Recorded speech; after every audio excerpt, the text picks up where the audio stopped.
Hi guys, it's me again, Michelle Gihe. Medyo matagal na akong hindi nakapag-vlog, siguro mga 2 months na rin. Medyo busy kasi, and then medyo tinatamad rin kahit paanong magganto, mag video, mag-edit, and mag-upload. Ang video natin ngayon is a question and answer about sa social farm worker. Kasi kahit matagal na akong hindi nag-upload ng video, marami pa rin nagme-message sa akin through messenger at nagko-comment dun sa YT about nga sa social farm worker. Kaya itong video na to is question and answer part 2 kasi may part 1 na ako ng question and answer. So may mga tanong na doon na mga nasagot ko na, and then may mga tanong pa rin pala na kailangan nating though nagre-reply naman ako paminsan-minsan, baka ba hindi rin lang ako na-replyan, or eto, gagawa ko ng video para sa mga question na yun. So ang first question is, mag-invite pa ako, pwede po bang dalawa? Pero wala pa silang baby. So yun yung question niya.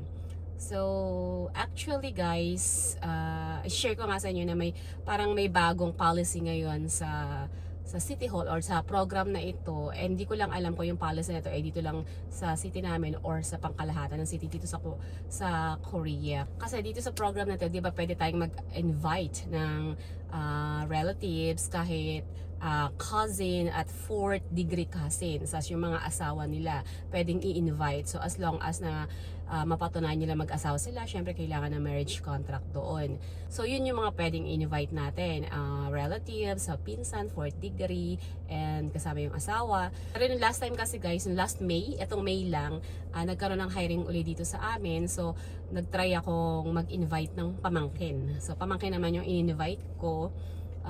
Yun, ipinasa ko na nga doon, and then sabi doon sa City Hall na kung may kakilala akong employer na pwedeng i-hire siya ngayong taon, gawin ko na ng mabilis kasi next year daw magbabago sila ng policy. So first family na lang yung pwedeng i-invite. So pag sinabi natin first family, yung kapatid mo na lang o yung parents mo lang, so yun na lang yung pwedeng i-invite. So yung mga pamangkin, pinsan, next year mahihirapan na daw makapasok ng Korea kasi magbabago sila ng policy. So hindi na sila mag-a-allowed na mag-invite tayo ng mga pinsan or yun nga, mga asawa ng pinsan. So first family lang, siguro kapatid at parents lang. Kaya yun, sabi sa City Hall, kailangan kong i-out yung invite ko ngayon. Maghahanap ako ng employer para mabilis kasi nga next year magbabago na yung lahat. So mag-iba na yung policy.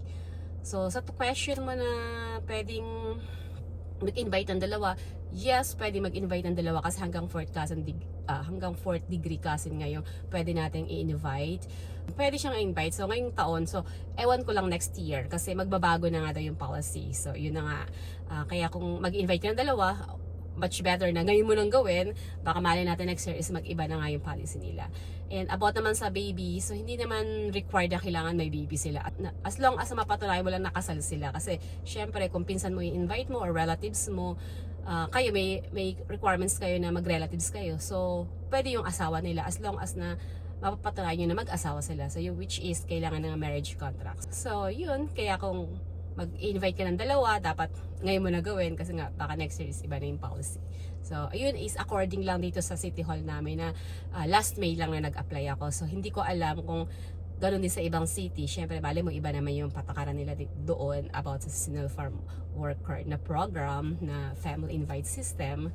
Baka iba naman, pero yun nga lang yung sinishare ko ngayon dito sa amin. So second question is, paano daw kapag walang program ng seasonal worker sa City Hall, saan pwede or kanino pwede mag-apply? Simple lang guys, kung walang program means walang application. So hindi tayo mag-a-apply kasi wala naman program, di ba? Kasi nakadepende rin naman yung mga city dito sa Korea, hindi naman lahat may farm or siyempre katulad sa aming province kasi siyempre may mga farm din talaga dito na marami, kaya merong program. So kung walang program sa City Hall nyo, so wala kayong maa-applyan kasi etong program nito seasonal kasi 'di ba, mainit or malamig. So ang hirap nilang maghanap ng mga Koreans na workers. So gumawa sila ng program na 'yan para nga madagdagan yung mga or mapunuan yung kakulangan sa worker sa farm. So kung walang program sa inyo, mahihirapan kang maghanap ng ibang applyan kasi wala naman talaga, dahil hindi ka pwede mag-apply sa ibang city, dahil kung saan ka resident, dun ka lang pwede mag-apply, tsaka dun mo lang pwedeng pagtrabahuin yung invite mo, kasi hindi mo siya pwedeng dalahin sa ibang lugar. Pero syempre, kung sekreto, alam mo naman tayo, madiskarte. May mga kilala rin akong Pinay na nag-invite pero sa iba nilang lugar trabaho.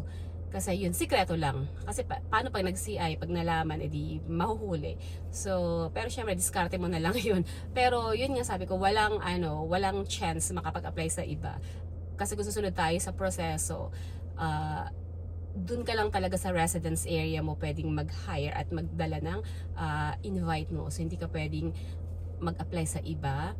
And then, kung saan pwede mag-apply sa Pinas, meron naman yung katulad nga sinasabi ko na parang may broker sila, yung kung may agreement dito, kung may agreement ang city hall nyo sa city hall dyan sa Pinas, kung saan mang lugar meron kayo, so pwede kayo doong mag-apply sa Pinas. So yun yung medyo mahirap kasi hindi siya direct na kayo yung mag-i-invite sa kanila. Parang may broker na magbabayad ka, kasi may kilala nga ako ng gano'n na doon na siya nag-apply sa city hall nila, and then pero naka 3 times pabalik-balik na rin siya rito.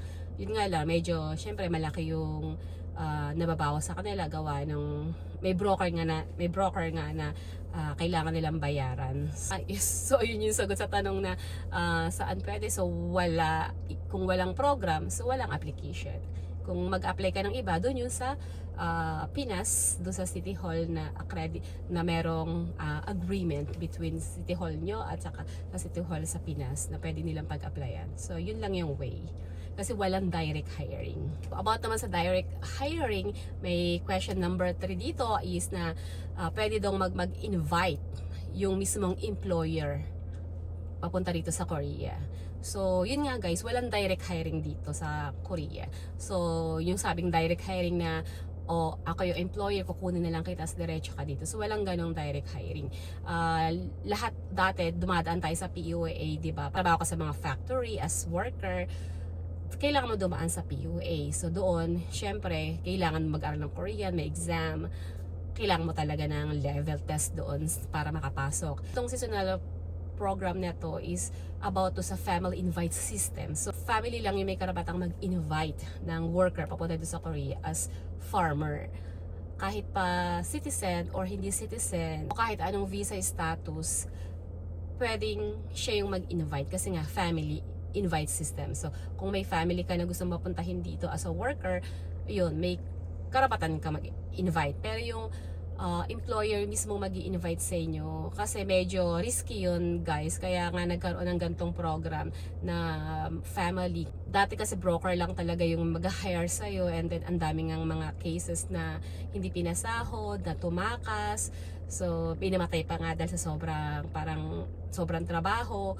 Kaya nagkaroon ng gantong program na family invite system, kasi kahit paano yung family mo yung mismong tutulong sa'yo kung sakaling may magiging problema ka dun sa magiging amo mo na hindi ka pinasahod o hindi ka binigyan ng magandang tirahan, tapos pinahirapan sa trabaho. At least may kamag-anak ka na pwedeng tumulong sa'yo. So kabukod doon, kapag tumakas ka, yung kamag-anak mo, yung kaya habulin nila. Yung kumbaga, meron silang kamag-anak mo na pwedeng nilang habulin na syempre kasi bakit tumakas, ganun.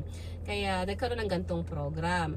So walang direct hiring guys. Yung kahit man sa dati pa na kung gusto mo magtrabaho dito as factory, di ba? Dumadaan tayo sa PUAA. Yung PUAA kailangan mo mag-exam, so may level test talaga ng Korean doon. Ngayon, eto kasi kahit 5 months lang, tapos na-extend ka lang ng 8 months, at kahit walang Korean language, wala pa rin direct hirings. Pasok pa rin siya doon sa family invite system na which is family lang talaga yung may karapatang mag-invite. So yung family mo yung maghahanap ng employer, or yung family mo yung mag-apply doon sa City Hall, and then family mo mag-aasikaso ng papers mo dito. Kasi yung employer, wala silang gagawin, mag-aantay lang talaga sila. Ang ginagawa lang naman nila, siyempre yung kailangan i-register nila sa immigration at mabigyan nila ng insurance. So yun, bukod doon, ikaw pa rin as a family as invitor na mag-aasikaso ng lahat. Kaya walang direct hiring guys. For last question na natin to, magkano daw yung gastos dito sa Korea kung sakali mag-invite ka ng relatives?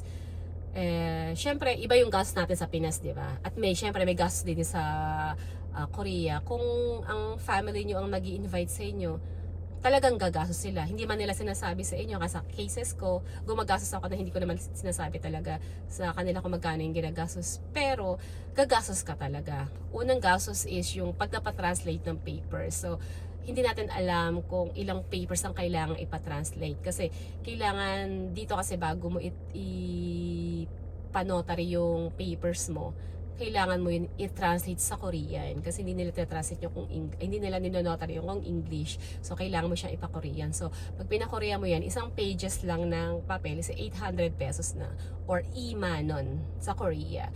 So pagpalagay natin is 5 yung papers na kailangan mong ipa-translate. So, magkano na yung shipmano na yun, guys? Pumapatak na yun ng mga 5K o 4 plus. So, kwentahin nyo, ha? And then, pagkatapos niyan, pag pumunta dito yung invite nyo, magpapa-medical test siya. So, yung medical test is 65,000 won. And, pumapatak siya ng parang 3K plus. Diba? So, yan. I-plus nyo, ha? Kayo na mag-plus. So, pagkatapos, kailangan ipang i-register sa immigration. So, may samanon na kailangan yung bayaran. So, 1K, ganon. And, depende na rin kung ang amo nyo yung magre-register sa kanila. Siyempre, minsan amo na rin nagbabayad. So, galing sa case ko, lagi yung amo yung pinaparegister ko para siya na yung magbayad. Pero yun, samanon or 1K. Bukod doon, kasi yung DMW, meron pa silang last paper na kailangan yung ipanotary. Yun yung pinakamahal. Ilang pages din kasi nang inaabot doon na kailangan mong inotary yung papers na yun. So, ayun yung mga shipmanon. So, 4 plus or 5K, ganyan. So, siguro, tapos yung mga requirements pa kailangan, kasi kami as invitor, marami din kaming requirements na kailangan namin ipasa at kukunin namin yun doon sa registrar office. And which is mura lang naman din siya, mga 40 pesos, 20 pesos, ganun lang naman yung ano niya, kung sakaling makalima, 6 yata yun o 5. O di kung sa pagpata 20, so 100 pesos. So ganun lang din naman. More or less 15K aabutin lahat-lahat ng gagastusin. Pero hindi pa din kasama dyan. Syempre magdadrive ka, magagasolina ka, yung effort mo pa. Kaya kung generous kayo, medyo libre nyo mga nag-invite sa inyo. Ayun lang. So anyway, sana nasagot ko yung mga tanong. And kung may question pa kayo, minsan hindi ko nasasagot kasi yung mga ano sa akin, mga comment or yung nagme-message sa akin kasi nga busy rin. Yun, comment nyo na lang, and then next time, pag may time, gagawa ulit natin ng video. Or by the way, nag-i-invite nga pala ako uli ngayon. So, hindi naman totally invite kasi ano na siya, pangatlong balik na siya. So, nagugustuhan siya ng amo niya. So, binibigyan siya ng pabalik dito uli na makapag trabaho. So, yan, nag-aasikaso na siya ng papers. Pabalik na ulit sila by September. Sana wala maging problema sa kanilang papel. At kung yan, dahil nga after 1 year uli mag-aasikaso ng papers, baka may bago na hindi ko alam. So paki-comment na lang guys, paki-share kung ano yung bago na meron ngayon na, kasi diba dati nagkaroon ng DMW, baka may bago na namang ibang kailangan natin gawin.